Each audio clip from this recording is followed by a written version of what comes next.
એક પતિ પત્નીને છૂટાછેડા લેવાના હતા. તે બંને જણા વકીલ જોડે ગયા. વકીલ જોડે ગયા ને વકીલે જોયું, બધી ફાઇલ જોયું. વકીલ સાહેબ કે વાંધો નહીં, તમારા છૂટાછેડા થઈ જશે, પણ 50,000 રૂપિયા ખર્ચો થશે. એટલે પેલો કે યાર વકીલ સાહેબ આવું થોડું હોતું હશે, પંડિતજીએ તો 1100 પતાવી દીધું હતું. એટલે ભાઈ વકીલ કે જોયું, સસ્તા કામનું પરિણામ જોયું કે તમે? કરવા પડે ને છૂટાછેડા, કે 1100 કર્યા હતા ને એટલે મારા જોડે 50,000 ના લગ્ન કરાવીએ તો ના તો છૂટાછેડા.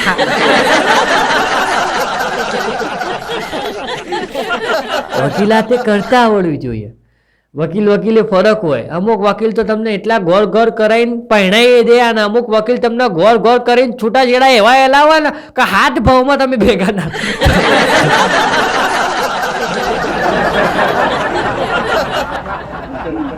જો વકીલ હોય ને એમને તો એવું જ ઈચ્છતા હોય વકીલો બધા કે ભાઈ વધારે છૂટાછેડા ખાય કાં તો પ્રેમ લગ્ન થાય વધારે. મિકેનિકલ ગેરેજ વાળો એને એમ જ ઈચ્છતો હોય બિચારો કે તમારી ગાડી બગડ કરે, બરોબર. પોલીસ એમ જ ઈચ્છતી હોય કે તમે કોઈ ગુનામાં છડપાવ, બરોબર. બ્યુટી પાર્લર વાળી બહેનો એમ જ વિચારતી હોય કે બહેનોના મોઢા ઉપર 4 દાડે ડાઘ પડે તો એમને બિચારીને ધંધો થાય. બધા એમનું જ વિચારતા હોય. ખાલી ચોર જ તમારું વિચારતા હોય કે તમે ઢગલે પૈસા કમાવો. કે તમે કમાશો તો કોક બિચારા એર્યા એમના પછી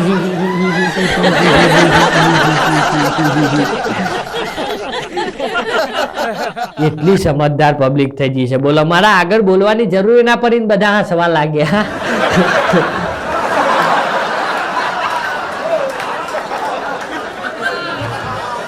હવે દિવસો આવી ગયા સાહેબ, તો છોકરીઓ લગ્નમાં ગમે તે થઈ જાય છે, ગમે તેટલી ઠંડી પડતી હશે, ઠંડી આઈ નીચે એમ બાજુમાં કેમ ના બેસી જાય એમના, તો છોકરીઓ એ વાત તો સ્વીકારશે જ નહીં લગ્નમાં કે એમને ઠંડી લાગે છે. આપણે કહીએ કે બેન સ્વેટર પહેરી લે, ઠંડી છે, એ તારા કપડાં ને એ બધું બરાબર છે, બધું એ પણ ઠંડી છે પહેરી લે સ્વેટર. ના, ઠંડી જેવું તો કઈ છે જ નહીં. અમારા કપડાં મને તો ઠંડી લાગતી જ નથી.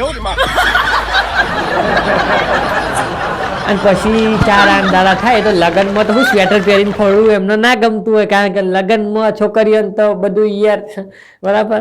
પણ લગ્ન પતન 4 દાડા થાય એટલે પછી ચાલુ થઈ જાય.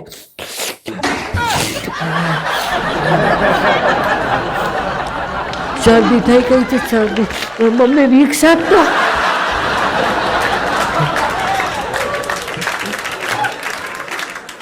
હમણાં જ બિચારા ભાઈ સિક્યુરિટી ગાર્ડનું ઇન્ટરવ્યુ આપવા ગયા હતા. તો એમને ત્યાં પ્રશ્ન પૂછવામાં આવ્યો, તમને અંગ્રેજી આવડે છે? પેલો ભાઈ મગજનો ફરેલો હતો. ભાઈ કે હું ચોર કઈ ઇંગ્લેન્ડ ઓસ્ટ્રેલિયા થી આવવાના છે? હા, અરે સિક્યોરિટી ગાર્ડની નોકરીમાં તમને અંગ્રેજી જોવો છો? અલે મને ક્યાંક બોલા છો, ગારબાર બોલ, નહીં નોકરી લેવી છે તમારી. જતો જ રે ને. સિક્યોરિટી ગાર્ડની નોકરીમાં અંગ્રેજી ક્યાં આવે? અંગ્રેજી શું જરૂર છે? ઇંગ્લેન્ડથી કોઈ ચોરો ચોરી કરવા આવવાના? અને ચોરી એજ્યુકેશનમાં એટલો ઇંગ્લિશ ભણેલો ચોર કોઈ ચોરી કરવા આવે? એટલે કેવા હતા હોય બિચારા 10મું 12મું ફેલવા.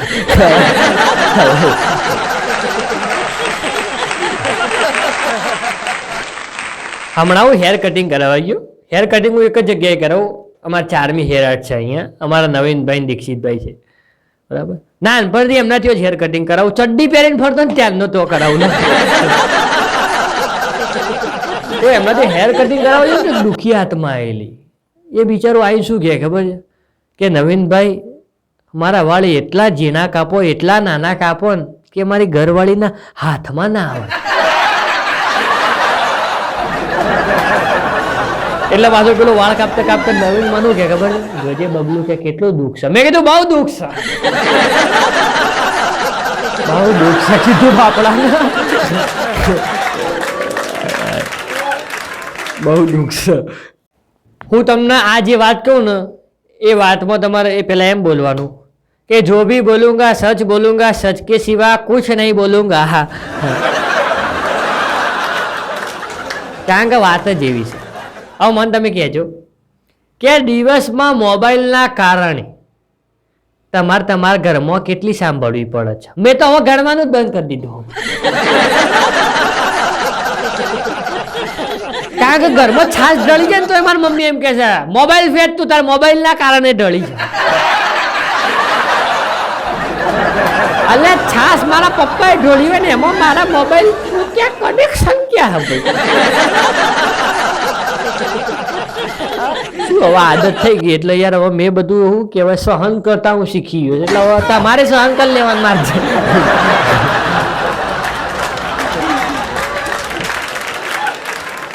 અમુક વખત આપણા સાહેબો સાચા જવાબો આપીએ સાહેબ તોય ખબર નહીં એવી નજરથી જોવો ને કે જોણે આપણો કોઈકના મર્ડર કરી દીધા હોય. હમણાં મનમાં સાહેબે પૂછ્યું કે રેડિયોમાં અને છાપામાં શું અંતર છે કે મેં કીધું સાહેબ રેડિયોમાં છાપામાં એટલું અંતર છે કે તમે રેડિયોમાં છે ને થેપલા વીંટી ના શકો. સાહેબે ચોળી દીધી બોલો આમાં ખોટું કીધું યાર. રેડિયોમાં કોઈ થેપલાન ગોટાન દાળ વડો બધું વીંટી એકાય છાપામાં વીંટી એકાય.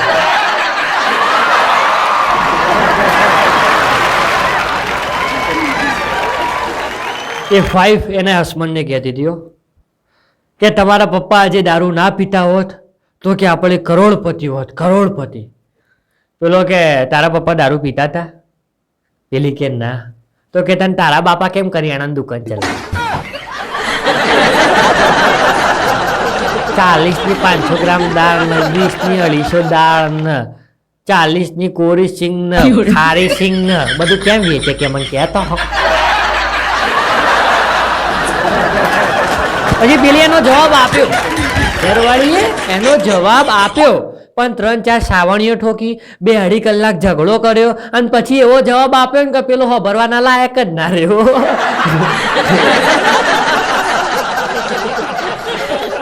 इसमें क्या है कि कुछ भी करने का लेकिन घर वाली का ईगो हट नहीं करने का फिर वो बहरे लाल हो जाते हैं यार.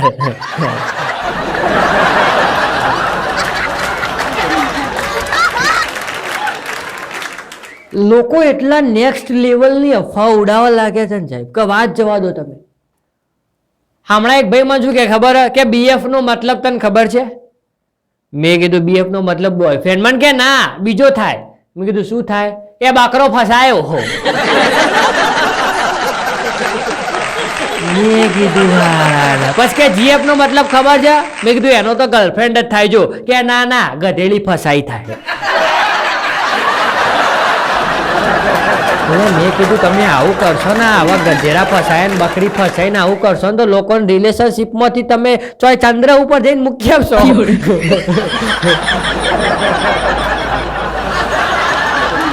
હવે નહીં પડી તો લાવવા છે બકરો ફસાયો ગધેડી ફસાય એટલે અમારા રિલેશનશીપનો પ્રાણીઓ જ નથી આવ્યો. લે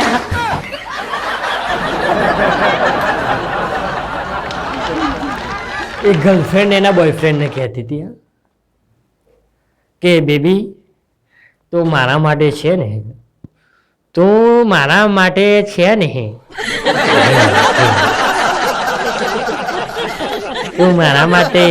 ચાંદ તોડીને લાવી શકે ખરો? આમ બોલો કે હા લાવી શકું કે તારા માટે ચાંદ તોડીને લાવી શકું પણ કે પૃથ્વીની આજુબાજુ આંટા પસ કોણ તારા બાપા મારવા જશે?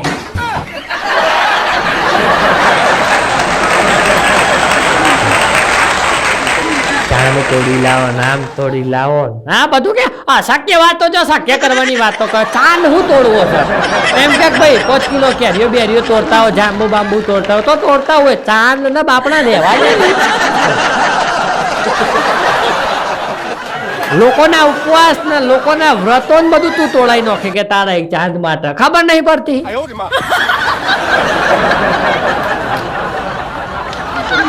આ તો શું તમારા ને મારા ઘર જેવા સંબંધો છે એટલે તમને કહી દઉં છું કે છોકરી જોવા જાઓ ને તો બીજી બધી વાતો પર વિશ્વાસ કરજો.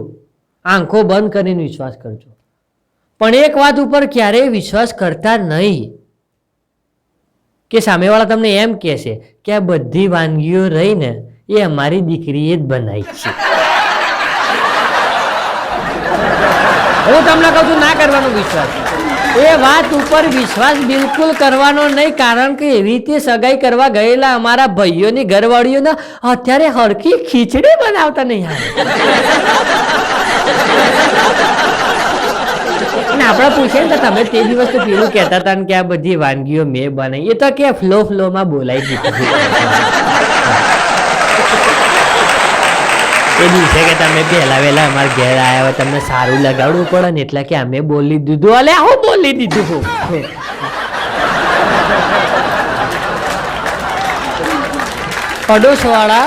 પડોશવાળા ભાભી દ્વારા બોલવામાં આવતું સૌથી મોટું જૂઠ એટલે શું તમને ખબર છે? કે તમારા ભાઈને તો છે ને મારા હાથની બનાવેલી દાળ ઢોકળી બહુ ભાવે છે. હવે એમના એમ ભાઈ રહ્યા ને અમારા રોજ સાંજે તાપણું કરવા અમારા જોડે જ બેઠા હોય, એટલે અમને પછી ખબર તો હોય ને,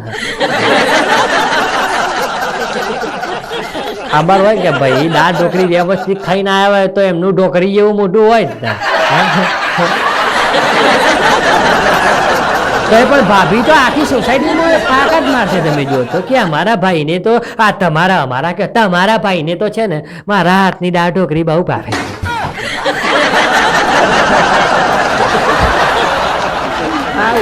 બહેનોનું તો શું, એમને ખાલી મુદ્દો મળવો જોઈએ કોઈક વાક્ય સેટ કરવા માટે.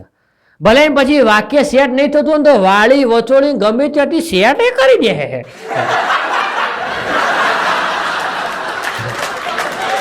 હું 2 વર્ષ પહેલા એક ભાઈના તો કપડાની ખરીદી કરવા ગયો હતો, તો મેં બ્લેક શર્ટ લીધો, કારણ કે બ્લેક પહેરજો, આજે બ્લેક પહેરી જોઈ ને,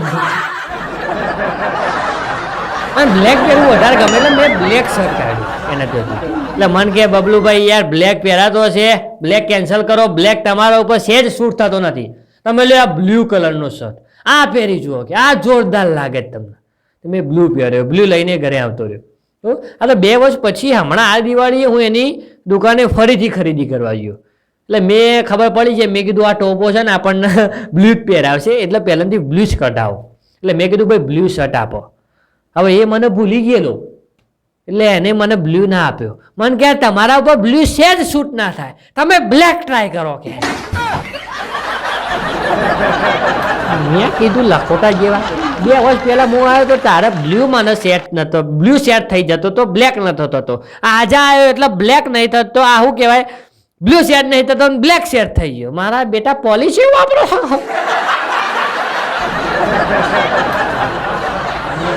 દુકાનવાળા ભાઈઓ કદી તમને એમ કહે જ નહીં કે આ કલર તમને પરફેક્ટ લાગશે, એવું કદી ના કહે. એ એમના મનનો કલર હશે ને, જે તમને પહેરાવો હશે એમને, જે તમને આપી જ દેવો છે, એ કહે છે કે આ જોરદાર લાગે, બાકી ભલે ને પછી આમ ભંગાર લાગતો હોય.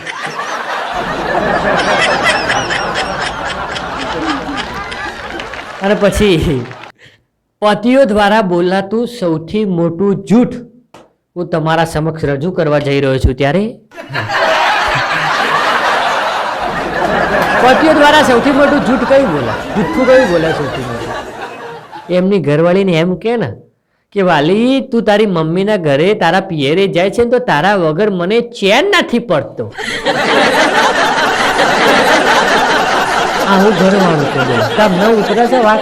આ બહેનોએ મારી વિડીયો જોતી હોય તો એમને મારે પૂછવાનું, હું તો મગજમાં ઉતરે એવી વાત લાગે તમને? સેજ લાગે? બહેનોને નહીં લાગતી. આવું બધું હોય. પણ તમને અમારા આજના વિડીયોમાં મજા આવી જઈએ છીએ, હું આશા રાખું છું. બરાબર, જો આજના વિડીયોમાં આજના કાર્યક્રમમાં તમને મજા આવી હોય તો અમારા વિડીયોને લાઇક કરવાનું તમે ભૂલતા જ નહીં. બરાબર, લાઇક કરવાના, સબસ્ક્રાઈબ કરવાના કંઈ પૈસા લાગતા નહીં, એટલે કરી દો યાર. બરાબર, આપણે બધા મળીએ જલ્દી ફરીથી કોઈ નવા વિડીયોની સાથે. ત્યાં સુધી તમને બધાને જય દ્વારકાધીશ. બરોબર છે, બરોબર છે.